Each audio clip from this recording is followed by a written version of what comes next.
بسم اللہ الرحمن الرحیم۔ السلام علیکم دوستو، آج 21 جون 2020 بروز اتوار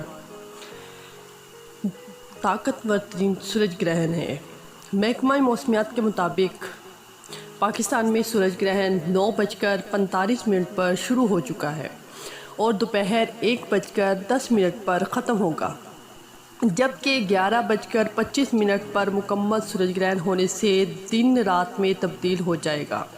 واضح رہے کہ سورج گرہن انسانی آنکھ کے لیے خطرناک ترین ہے۔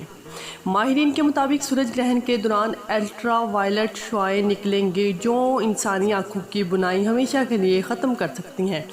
اس دوران 2 گھنٹے تک شعاعیں انتہائی خطرناک ہوں گی۔ اس دوران سورج کو براہ راست دیکھنے والوں کی بینائی ہمیشہ کے لیے ختم ہو سکتی ہے۔ ایکس رے کی شعاعوں جیسے جو کہ آنکھوں کو بہت زیادہ نقصان دیتی ہے، ہیور اندھا کر دیتی ہے، جس کا علاج نہیں ہوتا، اس لیے بہت احتیاط کریں۔ سورج گرہن کے وقت گھر پر رہیں، بچوں کو کمروں میں بند رکھیں، گرہن کو ڈائریکٹ دیکھنے کی کوشش نہ کریں۔ کسی قسم کا چشمہ یا ایکس رے فلم کے ذریعے دوربین یا کیمرے سے دیکھنے کی کوشش بالکل نہ کریں، آنکھیں ضائع ہو سکتی ہیں۔ سورج گرہن کا نظارہ صرف ٹی وی چینل پر کریں۔ تجسس کے ہاتھوں مجبور ہو کر تمام زندگی اندھے بن کے معذوری سے بچیں۔ احتیاطی تدابیر: کم سن اور شیر خوار بچوں کو کمروں میں بند رکھیں، گھر سے بلا ضرورت باہر نہ نکلیں، مجبوری کی حالت میں کوئی سن گلاسز لگائیں تاکہ شعاعوں سے محفوظ رہ سکیں۔ سورج گرہن کا نظارہ کرنے کے لیے بغیر یو فلٹر کے دوربین ہرگز استعمال نہ کریں۔ ڈاکٹر مظہر عباس نقوی، آئی فیکو سرجن، چیئرمین سائٹ 1 تحفظ ماحولیات، ناصر ہسپتال، منڈی ٹاور، بھکر۔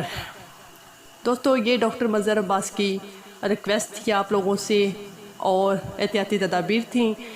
اللہ تعالیٰ سے دعا ہے کہ ہمیں اللہ تعالیٰ ایسی آفات سے اپنی پناہ میں لے لے۔ اور اس کے ساتھ ہی میں آپ لوگوں کو ایک حدیث شیئر کرنا چاہوں گی سورج گرہن کے متعلق، چاند گرہن کے متعلق۔ قرآن پاک میں کیا ارشاد ہوا ہے؟ سورج گرہن اللہ تعالیٰ کی نشانیوں میں سے ایک نشانی ہے اور اس وقت توبہ استغفار کرنے کا حکم ہے۔ رہ گئی بات احتیاطی تدابیر کو، شریعت میں ایسے احکام موجود نہیں، جیسا کہ کہا جاتا ہے کہ حاملہ عورت گھر سے باہر نہ نکلے وغیرہ وغیرہ۔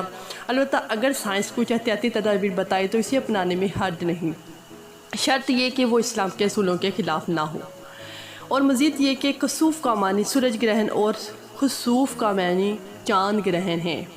حضرت صغیرہ بن شیبہ رضی اللہ تعالیٰ عنہ سے مروی ہے، حضور پاک صلی اللہ علیہ وسلم کے زمانے میں جس دن آپ کے صاحبزادے حضرت ابراہیم رضی اللہ تعالیٰ عنہ کے وفات ہوئی تو سورج گرہن لگا۔ لوگوں نے کہا ابراہیم رضی اللہ تعالیٰ عنہ کی وفات کی وجہ سے سورج گرہن لگا ہے۔ حضرت عائشہ رضی اللہ تعالیٰ عنہ بیان کرتی ہیں کہ اس پر حضور نبی اکرم صلی اللہ علیہ وسلم نے فرمایا، صحیح مسلم کتاب الکسوف، باب صلاۃ الکسوف، 619 رقم 901۔ بے شک سورج اور چاند اللہ کی نشانیوں میں سے 2 نشانیاں ہیں، کسی کے مرنے جینے سے ان کو گرہن نہیں لگتا، پس جب تم ان نشانیوں کو دیکھو تو نماز پڑھو۔